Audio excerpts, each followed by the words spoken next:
Gostamos de imaginar que somos livres, completamente livres. Mas isso não passa de ilusão. Somos a nossa herança, uma herança gravada nas palavras de nossos ancestrais. Olá, seja bem-vindo ao canal Chave de Leitura. No vídeo de hoje a gente vai conversar sobre Com Armas Sonolentas, da Carola Saavedra. Esse então é o primeiro livro do meu projeto de ler mais autoras brasileiras contemporâneas. Eu acho que isso não ficou muito claro naquele vídeo, que eu queria ler autoras brasileiras contemporâneas, tá? Mas aí fica o esclarecimento. E esse então é o primeiro. É o livro que a gente vai ler no Leia Mulheres esse mês, agora de janeiro de 2019. E é o primeiro livro da Carola que eu leio, embora seja o último que ela publicou. É uma publicação de 2018 e é um livro que eu gostei bastante. Fiquei muito feliz por ter incluído ele na minha lista. Com Armas Sonolentas vai contar a história de 3 mulheres, a Ana, a Mike e a avó.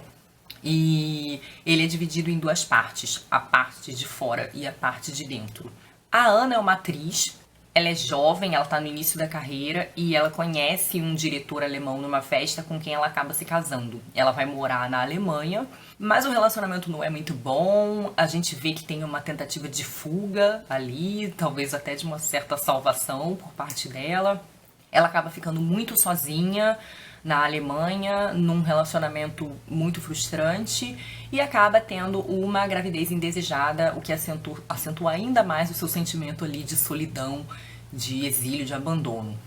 A Mike é uma adolescente que está indo num processo de descoberta, ela mora na Alemanha também, e ela se sente meio fora de lugar, ela não sabe explicar muito bem, ela não tem muitos recursos para elaborar esse sentimento de desajuste, de estar meio fora de lugar e de não saber muito quem ela é, mas uma série de coisas vão lhe acontecer e ela vai começar a fazer uma série de descobertas sobre si mesma, né? Sobre o que ela quer da vida, sobre como ela se sente.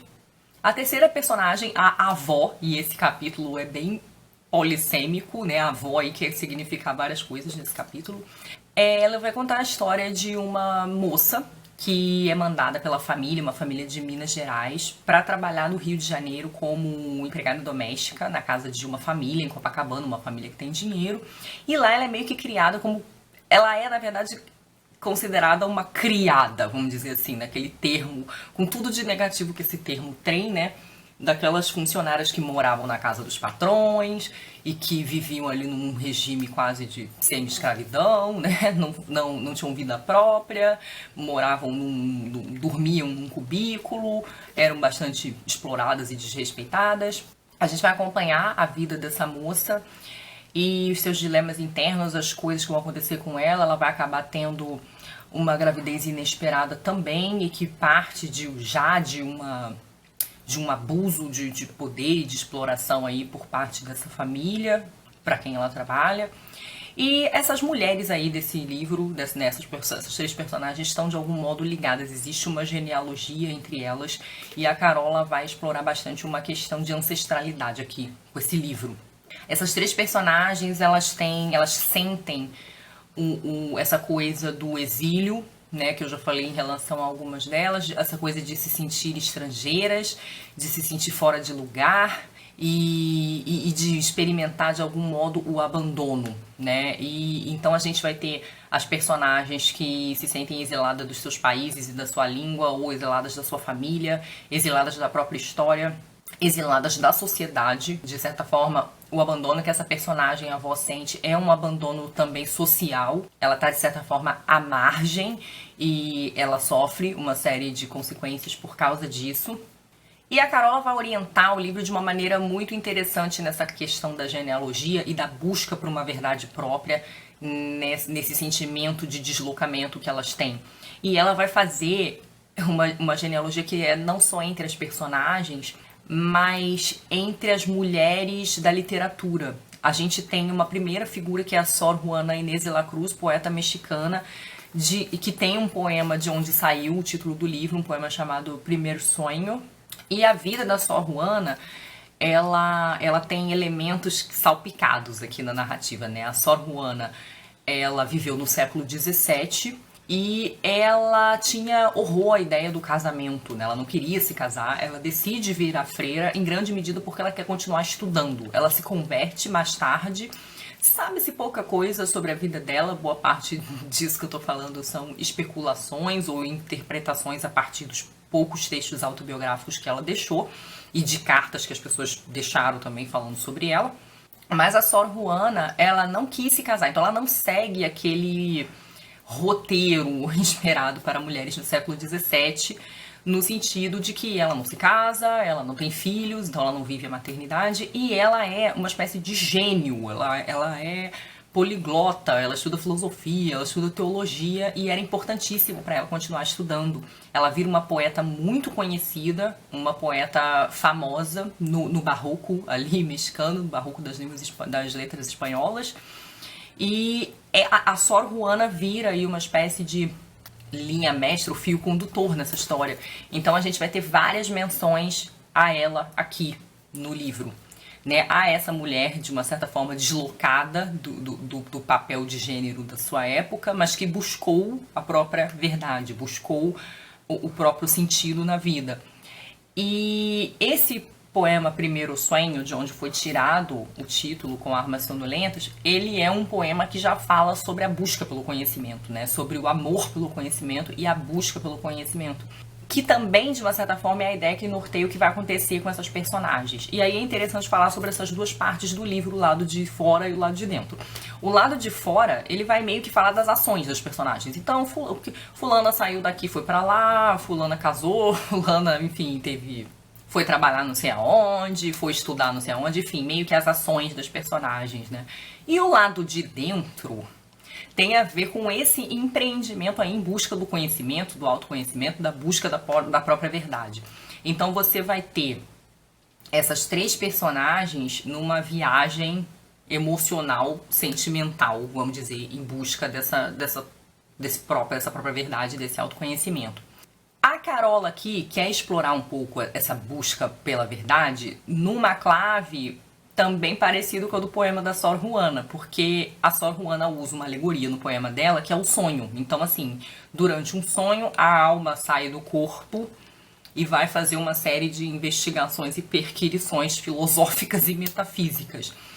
Nesse romance, a gente vai ter o elemento fantástico muito representado na atividade imaginativa. E ela vai se representar no sonho, então a gente vai ter muitas cenas oníricas, na imaginação e um pouco na loucura também. Então a gente vai ter na criação artística de uma das personagens aqui, de uma certa forma, essa busca, essa elaboração, essa busca de uma verdade própria numa transformação artística, na jornada de uma personagem que vai por um caminho mais alucinatório e meio que por um flerte aí, algo de espiritual e também de loucura, né? E fica aí uma coisa meio ambígua nesse caráter fantástico.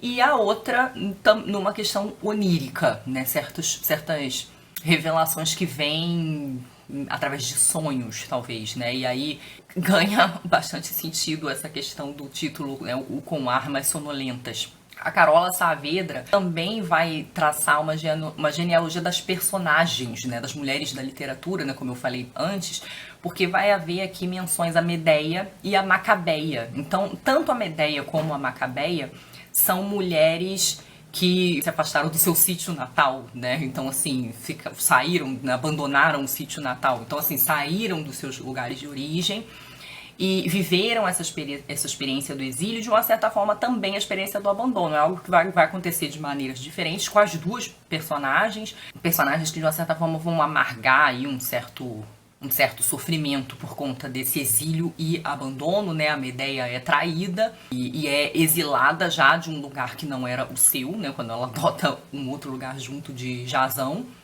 E é interessante a escolha dessas mulheres aqui no livro da Carola, né? As mulheres que ela não cria, as mulheres que ela traz pro romance, né? Como a Sor Juana ou a Medeia. Eu vi numa entrevista no canal Bom de Ler, a Carola falando que ela queria contar uma história sobre mulheres, uma história sobre mães e filhas, uma história focada nos problemas femininos, maternidade. E isso é uma coisa importante nesse livro, porque a maternidade vai ser mostrada de várias maneiras. A gente vai ter personagens que lidam de modos muito variados com a maternidade. Desde as mulheres que não nasceram para isso, não querem ser mãe, aquelas que acabam sendo e se descobrem mães muito devotas ao ponto do sacrifício, aquelas que não podem ser mães e acabam sendo, né, através da adoção, enfim, mulheres que vivem a maternidade de modos muito variados. Então ela traz esse tema, ela quer recolocar, né, recentralizar o tema da maternidade na literatura, né, para que a gente possa pensar sobre ele, questioná-lo. Mas é interessante que ela traga essas figuras da Sor Juana e da Medeia, porque são personagens que falam sobre a condição feminina, né? Então você tem a Medeia, que é uma personagem do teatro grego clássico, né? Uma personagem antiquíssima, que já tem uma longa fala sobre a mulher ser propriedade do homem, né? Sobre a mulher viver sujeita às vontades do homem. Se ela tem filho, o filho é propriedade do marido, né? Então, assim, a gente tem já essa fala, essa consciência da Medeia, que é uma personagem que vai levar até as últimas consequências da defesa da sua honra, por ter, né, ter sido traída. E a gente tem também a Sor Juana, que nas suas poesias já falava da insensatez masculina, né? Do fato de que os homens criticam as mulheres muitas vezes por coisas que eles mesmos fizeram, ou por males que eles mesmos causaram.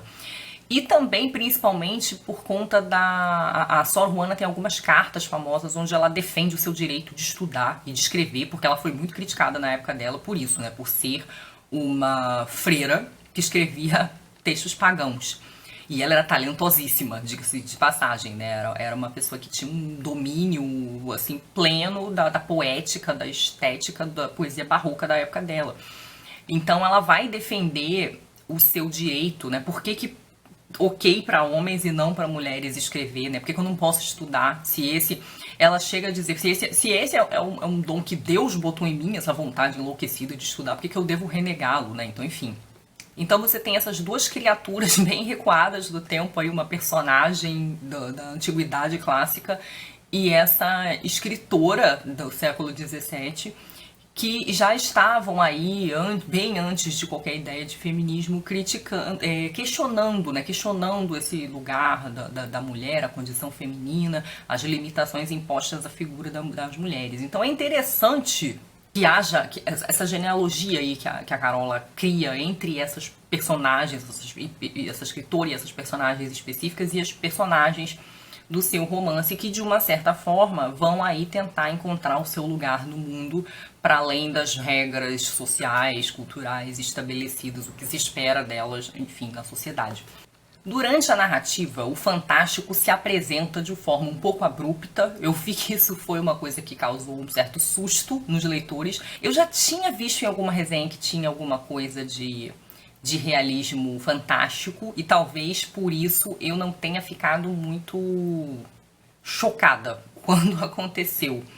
Mas eu gosto demais desse gênero e acho que desse estilo, né, do uso do fantástico, da literatura fantástica. E eu acho que a Carola usa ele muito bem aqui no livro, na verdade. Eu gosto da inserção que ela faz e gosto dessa conexão que ela estabelece entre o fantástico e as atividades imaginativas, oníricas, delirantes, a loucura. São temas que me interessam muito, né? O onírico e a loucura são temas que me interessam demais, porque ela vai trazer um pouco, ela vai acrescentar esse outro tipo de conhecimento, de experiência no nosso processo de conhecimento, que é o conhecimento talvez pré-racional, aquilo que está gravado na gente de outros modos. E aí é tão importante a ancestralidade aí nessa questão.